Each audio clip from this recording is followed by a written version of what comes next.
Yo, what's good, guys? Your boy Jay here, and as you can see, man, you guys know what it is, man, and you guys know what time it is. Yo, rocking the shirt, rocking the shirt that I wore 10 years ago, man. Feels like it was just yesterday, but this is the shirt that I wore during WrestleMania week back when WWE came into town and had WrestleMania at the Santa Clara Convention Center or Levi Stadium, rather. Sorry. In Santa Clara, not the San Francisco Bay Area, Michael Cole. Anyway, um, yeah, y'all know what this is, man. I'm here to pay tribute to my childhood hero, um, the man, the myth, the legend, the immortal Hulk Hogan, um, who was a huge part of my childhood, a huge part of my life. You know, as pro wrestling was a huge part of my life. Um, just a couple of days ago, Hulk Hogan passed away at the age of 71. He would have been 72 this year. Um, and this one really hit hard because for those of you who've been following me for a good minute, y'all know I've met many wrestlers throughout the years. I met Big Show, I met Sting, I met Stone Cold Steve Austin, I've met Matt Hardy, I've met Billy Gunn, I've met many people, many people, so many to name. Um, but the one man I never ever got to meet, and I came so close on a couple of occasions, was the man who got me into pro wrestling in the first place, and that is Hulk Hogan. I do, however, in my trusty autograph book here, I do have a couple of autographs here. I have an autograph picture of Hulk Hogan in his traditional classic red and yellow back in the early WWF days. I also have another one uh, of Hulk Hogan. I know it's in here. I know I made sure to put it away in here. And by the way, the first one was given to me by my cousin, Joe, aka Cropsy Craig, who y'all probably know him best as. So shout out to the Primo for that. Come on, I know it's in here. Here it is. I do got an autographed picture of Hogan as Hollywood Hogan back during his original run in WCW. Well, his only real run in WCW, really. And yeah, man. And as I mentioned, man, this one really hit me here because I don't know if you guys see my community postings. For those of you who did not, I will repeat it here. Hogan is the reason why I got into professional wrestling in the first place. My older brother, who's also a wrestling fan and is also responsible for getting me hooked on professional wrestling. I remember I remember watching my first WrestleMania with my older brother, and that was WrestleMania 6. It was the main event, the ultimate challenge. When Hogan took on the Ultimate Warrior, may he rest in peace, as well. Um, and by today's standards, I know modern wrestling fans are not really gonna care for this match because by today's standards, it's very slow pace. There's not really a whole lot of high spots in it. It's not your flashy, high flying, what I mean, fast paced type action that we've all grown accustomed today. But to me, that doesn't matter, man. To me, the quality of matches back then, at least in my opinion, are far superior than today's modern wrestling. You know what I'm saying? Because that match with Hogan and Warrior, it really told a story. And I feel like that's what's missing in a lot of today's wrestling. You know, the storytelling aspect.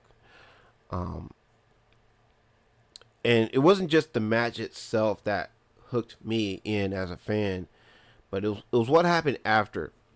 Spoiler alert if you haven't seen this match. Hogan lost to the Warrior. But that didn't matter to me because what won me over as not only a fan of Hogan's, but of course a fan of professional wrestling was what Hogan did after the match, after he lost. He steps out of the ring, grabs at the time, the WWF, World Wrestling Federation uh, Championship, which was the Wing Eagle Championship that we all know it as now today. Um, and then he gets up on the ring apron and he kind of stands there for a good minute looking out to the crowd. And you didn't know which way Hogan was going to go. Was he going to turn heel back then? Um, you know, or what? You know what I'm saying? We didn't know what he was going to do. Then finally he steps into the ring, walks up to the Warrior face to face, man to man. You know what I mean? And just like the good sport that Hogan has always been, you know what I mean? Just like the man that just like a real man, you know, the man that he is, presents Warrior with the title. And once Warrior grabs the title, Hogan raises Warrior's hand up, you know, gives him that rub, you know what I mean? Gives Warrior his flowers, and the two would embrace. And then Hogan would take his leave, allowing Warrior to have his moment in the spotlight with the fans. That right there is what won me over as, you know, a fan of Hogan's, a fan of professional wrestling. And yeah, man. And like I said, man, I was a 4-year-old boy when I saw that. You know what I'm saying? To me, that was the most iconic match. Yeah, I know people are going to argue, well, what about Hulk and Andre? I was a baby when that match happened. You know what I'm saying? So I wasn't aware of pro wrestling at that time. You know what I'm saying? Again, like I was 4 years old when WrestleMania 6 happened. So yeah, kind of giving my age away a bit, but you know, it is what it is. So to me, that is the most iconic Hulk Hogan match ever. Even though he came up short, lost, you know what I'm saying? He still carried himself like a man. You know what I'm saying? And like I said, gave Warrior his due, gave him that rub, gave him his flowers. You know what I'm saying? And yeah. And then of course, throughout the years, I kept watching wrestling, kept following Hogan. You know, you had the classic match with Hogan and Sergeant Slaughter, WrestleMania 7, or Sergeant Slaughter was depicted as an American turncoat, being an Iraqi sympathizer and everything, man. Crazy storyline. That earned Slaughter a lot of death threats, you know what I mean, and a lot of other unwarranted things. And Hogan, of course, took care of Slaughter and made sure that Slaughter was good, you know what I mean, because they were legit friends. And then, of course, you got WrestleMania 8, Hogan versus Psycho Sid or Sid Justice, which is not one of the greatest Hogan matches, not one of the greatest WrestleMania matches either, being that Hogan won via a DQ. Yeah. And then, of course, you have WrestleMania 9 with the controversial finish that I know a lot of people really don't like. Me, I'm a Hulkamaniac. I'm going to be a little bit biased, but I don't know. I like seeing Hogan get the title, especially when that was like his last title reign, you know what I'm saying, before he would leave WWF. Talking about, of course, you know, the main event at WrestleMania 9, Bret Hart would drop the title to Yokozuna.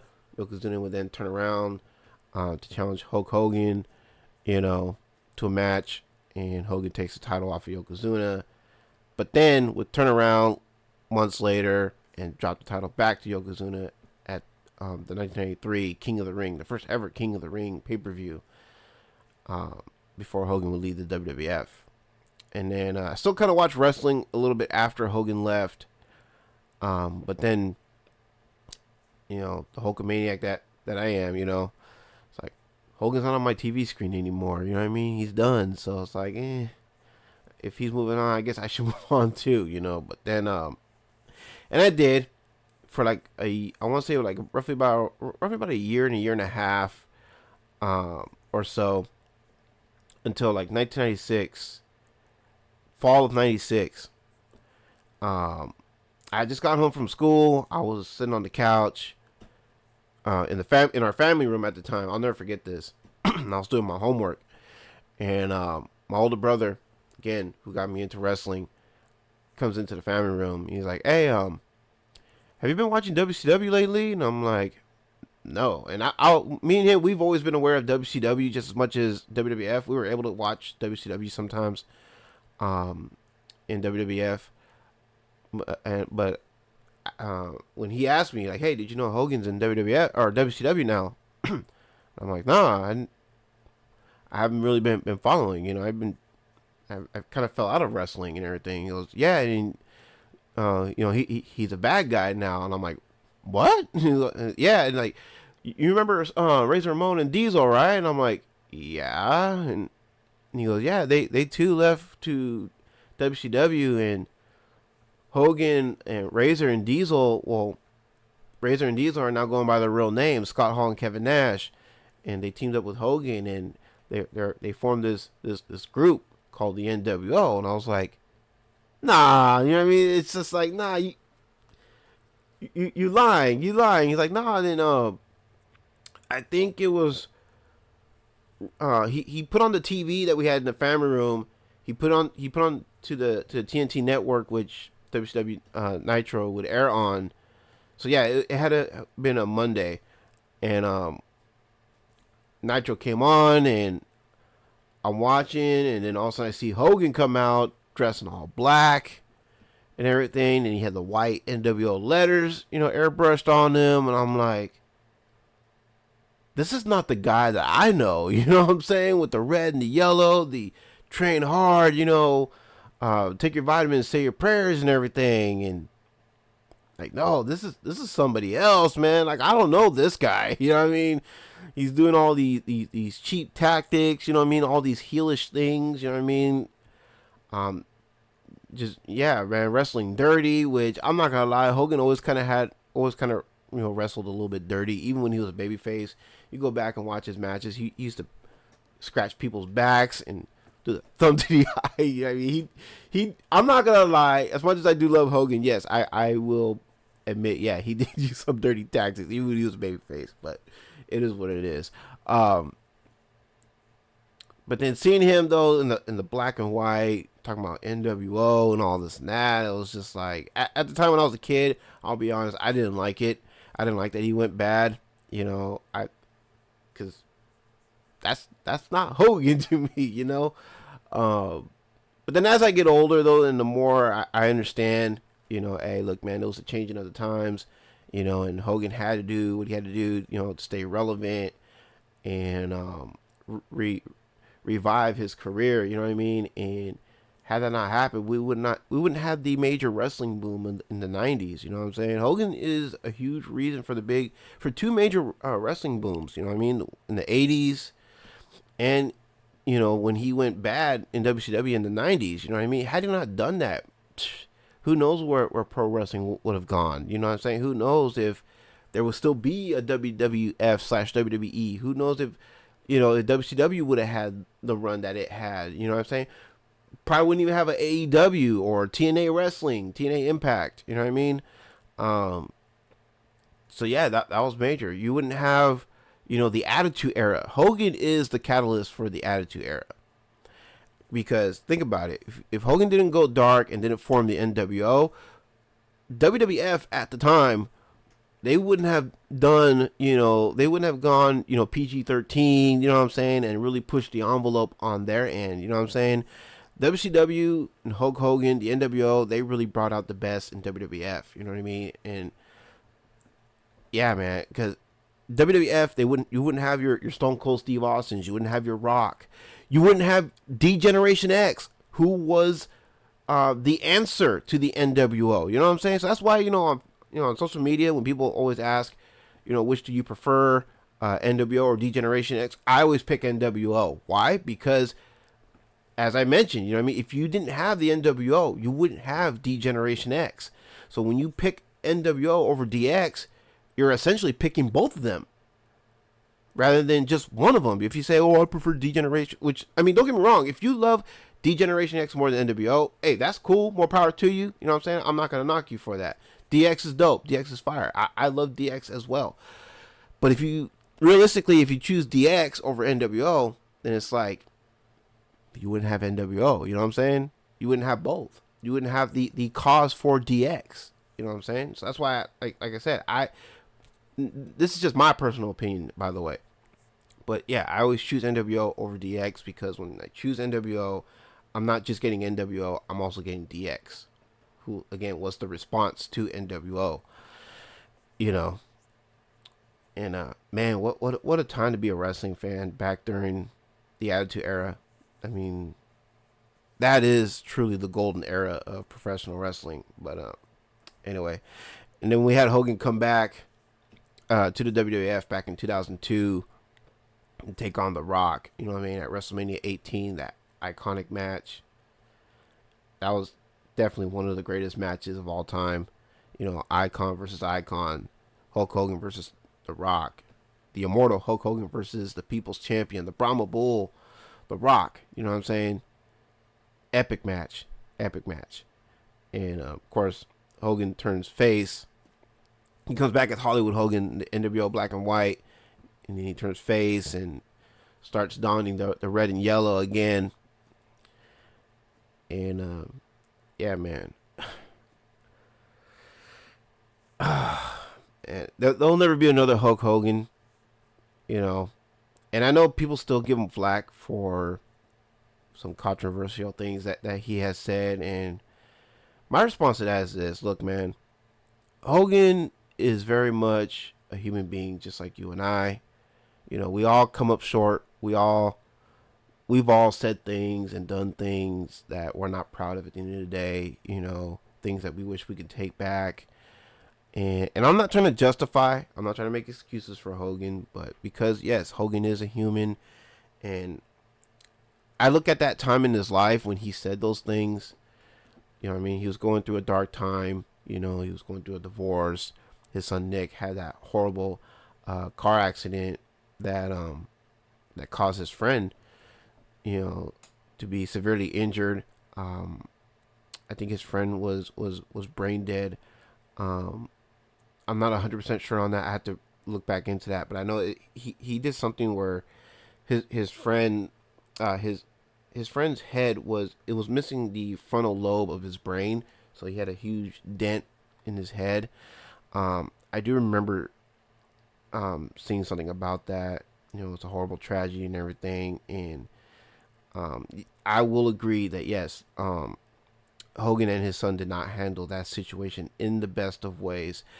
I do hold Hogan responsible for the things that he said. Even though he is my childhood hero, that doesn't mean he isn't without his faults. That doesn't mean he isn't infallible. However, I understand that he is human at the end of the day. And just like all of us, you know what I mean? Whether we want to admit it to ourselves or not, hey, we all fall short. Hogan has fallen short, sure. But me being a believer in God, a believer in Jesus Christ, you know what I'm saying, and having a copy of the Bible, which I always take with me now to work. You know what I'm saying? I always take this with me to work. Keep it in my bag here. So that way, no matter where I go, God is with me. The Lord is with me. And so, yeah, as a believer, you know, I understand that forgiveness is part of it. And I have forgiven Hogan. You know what I'm saying? For the things that he said. You know, the negative things that were said, the negative things that were done. You know, because I'm not going to throw anybody under the bus, but we all know there are pro wrestlers who have done far worse things. You know what I'm saying? That, or at least they were accused of doing far worse things. I can't say for sure if these things happen or not, because again, as a believer, it's not my place to be passing judgment on anybody, nor is it my place to be bearing myself as a false witness to things that I didn't actually witness. I didn't actually see with my own two eyes. So um, it is what it is. You know what I mean? It's not my place to be dealing with them or passing judgment on it. That's God's place. So I'm gonna let God handle His children accordingly as He sees fit. All due respect. Um, and I did see that Hogan did get baptized. He did give his soul to the Lord. So, and if God and Jesus can forgive Hogan, why can't I? You know what I'm saying? Um, and why can't the rest of us? You know, it is what it is. He's not perfect. He's fallen short, just like the rest of us. You know what I mean? He's a human being, just like the rest of us. You know what I mean? And I still love the guy. I still respect the guy, especially for what he's done for me as a fan. You know what I'm saying? And for his contributions to the wrestling business. You know what I mean? Again, without Hulk Hogan, where would pro wrestling be today? You know what I mean? He's made a lot of people a lot of money. He's opened the doors for a lot of people. He paved the way for a lot of people. You know what I'm saying?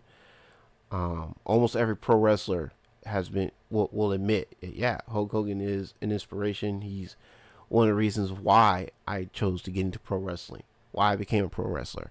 I know Stevie Richards. Shout out to Stevie Richards. I do watch his YouTube channel sometimes.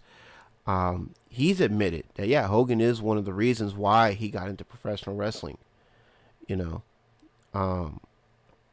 The Rock was another one who said that Hogan is the reason for him to get into pro wrestling as well. So, you know, there you have it. You know what I mean? Hogan is the reason why pro wrestling is where it is today and why a lot of people, have the careers that they have. So it is what it is. And so, yeah, going back into the more personal aspects as to what Hogan meant to me, man. I don't know if you guys can tell, but yeah, I have shed some tears because there's not a whole lot of celebrity deaths that I actually shed tears for. I know when Kevin Conroy passed away, and for those of you who don't know, Kevin Conroy is the voice of Batman from Batman the Animated Series back in the early 90s. He also voiced Batman in various video games, other television series, and what have you. Yeah, I know when he passed, and it's not that I love Kevin Conroy any less than Hogan or anything like that. It's not like that. It's just that because that's my Batman. At least that's the voice of my Batman. Yeah, that one didn't hit as hard. And also when Jason David Frank, who played Tommy, the Green Ranger / White Ranger and Mighty Morphin Power Rangers, and don't get me wrong, huge Jason David Frank fan.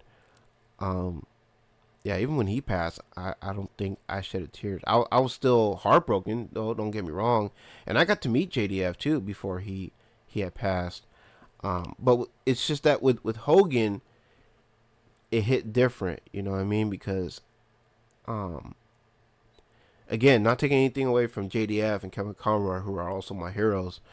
But Hogan, I think it hits more because, I had more time with him. You know what I'm saying? Again, I've been a fan of his since I was a 4-year-old boy. You know what I mean? And I grew up watching this guy, I've had more time with him. I got to see, Hogan during his ups. I got to see Hogan during his downs. I got to see when he was a good guy. I got to see when he was a bad guy. And yeah, man. So it's like having that relative, you know what I'm saying, that family member, that was always there, you know what I'm saying, and now, they're gone, you know what I mean, and you never would imagine, living in a world without Hulk Hogan, you know what I'm saying, it's still hard to imagine. Like I refuse to live in a world without Hulk Hogan. That now doesn't mean I'm gonna do anything crazy. Don't you gotta worry about me. Um, I'm just saying, man. Doesn't work for me, brother. I'm just saying. Um, yeah. And shout out to everyone that's been paying tribute to Hogan. Everyone who's been paying their respects. You know, WWE just did a nice, classy tribute for Hogan. Some of the roster paid their respects. You know, from legendary greats like Rey Mysterio to some of the more modern day wrestlers or wrestlers of today, like Seth Rollins. I know he said something. Yeah, and everyone else. Chelsea Green also said some nice words about Hogan, and now she's being raked through the coals for it, which is really sad. Yeah, people are attacking her and allegedly sending her death threats for speaking highly of Hulk Hogan, which is crazy. It's nuts. It's insane, man. Like I said, guy's human. Yeah, he's fallen short. Yeah, he's made mistakes, but you know what? So have I. You know what I'm saying? I've said some dumb stuff. God knows I said some dumb stuff. God knows I've done some dumb stuff. You know what I mean? There's no fooling him, you know. And I'm sure everyone who is raking Hogan through the coals and who are still, you know, holding his feet to the fire for things he said, I'm sure they've all said some things too. You know what I mean? Ain't nobody more perfect than God. You know, so don't try to fool yourself. Don't try to play yourself. You are not better than God. Okay? I'm not better than God. I'm not more perfect than God. I'm flawed. God may see me as perfect because I'm his child, but that doesn't mean I should see myself that way, because I'm not. I'm flawed. You know what I mean? I've fallen short many times. I'm not afraid to admit it. I'm a human being. Just like Hulk Hogan's a human being. Just like you're a human being. You know what I mean? The man is gone now, and let's also understand too that somebody lost their father when this man passed. Okay, somebody lost their father, somebody lost their husband, somebody lost their brother, no pun intended, their friend. You know, somebody lost a huge chunk of their childhood, like I did. You know, so it's like, yo, let the man rest in peace. I understand those who are angry at Hogan for what he said. I get it. I do. But let's try to be respectful enough to understand, hey, look, the man is gone now. Let him rest in peace. Let's move on. You know what I'm saying? It is what it is, you know. Everyone's entitled to feel however they want to feel about Hogan, whether it's positive or negative. I get that. But let's try to be, you know, courteous and respectful towards, you know, the people that Hogan had in his life, his family, you know, his wife, his children, his friends, his family, you know. And speaking of brother, this morning I was driving home from work. It was a trip, man. But on the way home on this highway that I would drive on, this interstate I drive on, we have these electronic billboards that flash different things. And hand to God, God is my witness.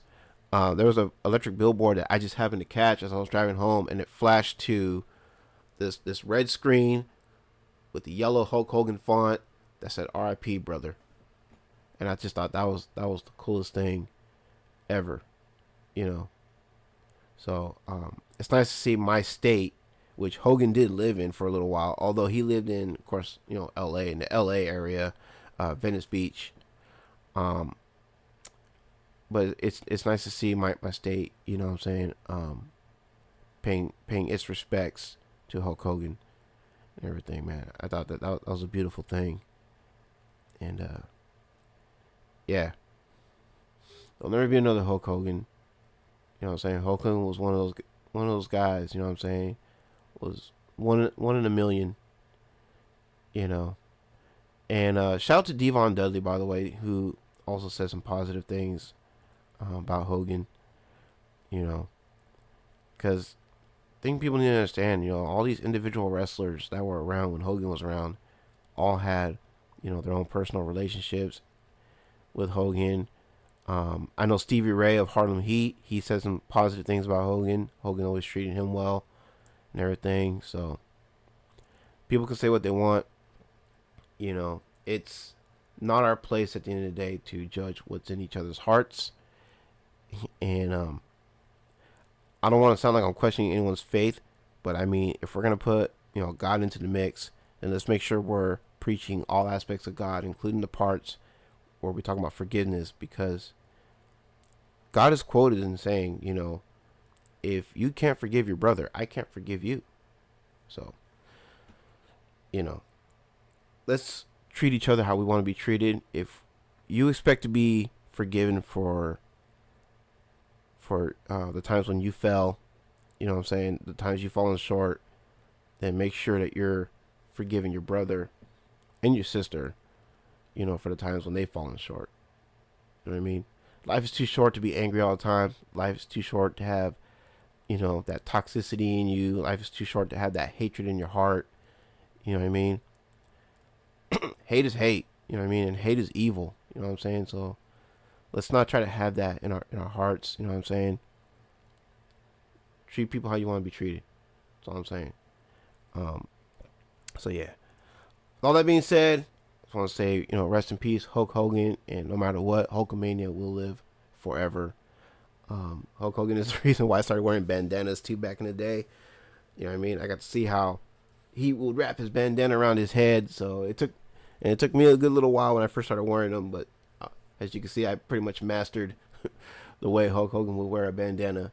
And this may not be an official Hulk Hogan bandana, but hey, it's red. It goes with the Hulk t-shirt. And yeah, and your boy is currently training hard. You know what I'm saying? Not taking my vitamins yet. I need to go pick up some vitamins. But your boy's training hard. He is saying his prayers. You know what I'm saying? Because that's what my childhood hero encouraged me to do. So, yeah. So, Hogan, I just want to say thank you for the memories. Thank you for everything that you contributed, not only to the wrestling business, but also to my childhood. You will be dearly missed. And, yeah, man. Godspeed, Hogan. Man. I can't wait for Heaven Mania, man. You know what I'm saying? Hogan, Andre, Warrior, Macho Man. Dude, can you imagine? But all right, y'all. It is your boy, Jason JV, saying thank you all so much for taking the time to watch this vlog. That really means the world to me. And, yeah, till next one, y'all have a blessed one. I'll catch y'all later. All right. Peace. And what you gonna do, brothers, when the Hulkster runs wild in heaven on you? All right, y'all. Peace.